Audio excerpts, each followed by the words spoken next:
ആമി ഉറങ്ങിയോ? ഉറങ്ങി. തെയ്യത്തിന് പോകണമെന്ന് നിർബന്ധമുണ്ടോ? എന്താടോ, ഇത് ഭക്തിൻ്റെ വിഷയമല്ല എന്ന് എനിക്കറിഞ്ഞൂടെ. ഞാനിവിടെ ഉള്ളപ്പോൾ അത് മുടക്കിയിട്ടില്ല. അറിഞ്ഞോണ്ട് ഇനി ഒരു ആപത്ത് വിളിച്ചു വരുത്തണോ? ഒന്നിപ്പോൾ കഴിഞ്ഞിട്ടല്ലേ ഉള്ളൂ.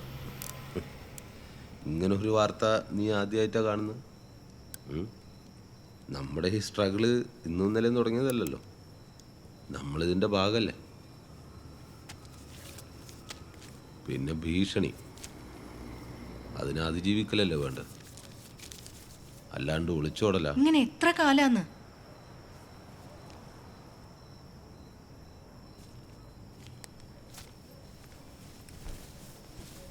നീ എന്തെന്ന് ഇങ്ങനെ പറയുന്നു?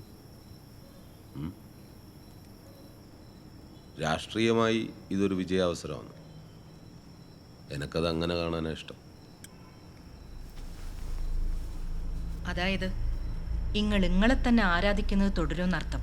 എന്താ, അങ്ങനെയല്ലേ?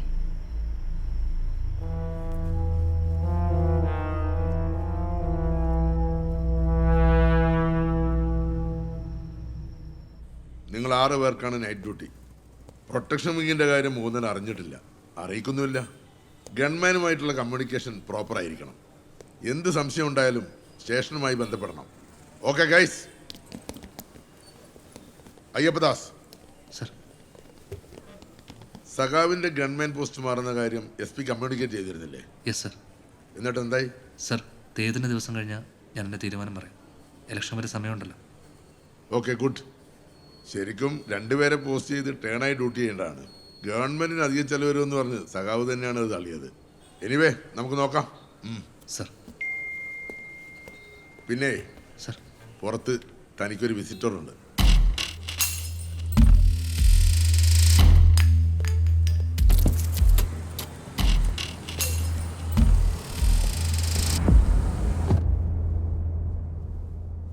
പാർട്ടി ഓഫീസിൽ വെച്ച് എന്നെ കാണണ്ടാന്ന് വെച്ചത് ഈ ഒരു കൂടിക്കാഴ്ച മുകുന്ദൻ അറിയണ്ടെന്ന് വെച്ചിട്ടാണ്. എന്നോട് ഗൺമാൻ പോസ്റ്റിൽ നിന്ന് മാറാൻ പറഞ്ഞത് നീ ഗൗരവമാക്കി എടുത്തിട്ടില്ല. അത് വിട്. അപ്പം അറിയാലോ, ഡിസംബർ 6 തെയ്യാന്ന്. അന്നാടെ പ്രശ്നങ്ങളുണ്ടാന്ന് പറയുന്നു. മുകുന്ദൻ്റെ ഭാര്യ അനിത എന്നെ വന്ന് കണ്ടിനേനു. അന്നൊരാക്രമണം അവർ ഭയക്കുന്നുണ്ട്. അങ്ങനെയൊന്നുണ്ടായാൽ അത് പാർട്ടിക്ക് ക്ഷീണാന്ന്. ഇത് നല്ലൊരവസരമാണെന്ന് എതിർ പാർട്ടിക്കാർ കരുതുന്നുണ്ടാവും. കരുതട്ടെ. പക്ഷെ ഒരു കാരണവശാലും മുകുന്ദൻ തെയ്യത്തിന് വരാണ്ടിരിക്കരുത്. ഈ പാർട്ടി ഒരാളുടെ ഭീഷണിക്ക് മുന്നിലും മുട്ടുമടക്കിയ ചരിത്രമില്ല. കുറച്ച് മൊബൈൽ നമ്പറുകൾ, എന്ത് പ്രശ്നം ഉണ്ടായാലും പോലീസിന് പുറത്ത് എനിക്ക് ഇവരെ വിളിക്കാം. നമ്മുടെ പാർട്ടിക്കാരാണ്. സഖാവിന് ഒരു പോറൽ പോലും ഏൽക്കാതെ സംരക്ഷിക്കാൻ കഴിയുമെന്ന് നമുക്ക് കാണിച്ചു കൊടുക്കണ്ടേ? വേണം. എന്നാ പോയിക്കോ. 2 ശത്രുക്കൾ,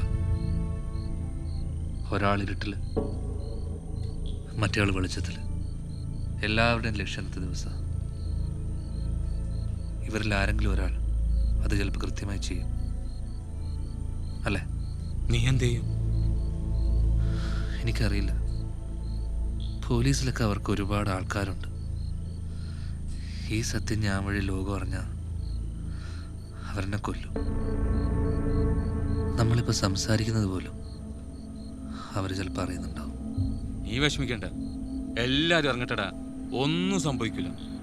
നീ നോക്കിക്കോ, ഗോപിനാഥനും ദാമോദരൻ മാഷിനും ആർക്കും ഒരു ചുക്കും ചെയ്യാൻ പറ്റൂല. എനിക്കറിയോ, നമ്മളെ കണ്ണൂരുകാർ കണ്ണിൽ കാണുന്ന ദൈവത്തെയും, നേരുള്ള ദൈവം, വിളിച്ചാൽ വിളിപ്പുറത്ത് വരുന്ന ദൈവം, ആ ദൈവം നിന്നെ കൈവിടൂല. നീ മനസ്സറിഞ്ഞ് വിളിച്ചോ. ധൈര്യമായിട്ടിരിക്കടാ.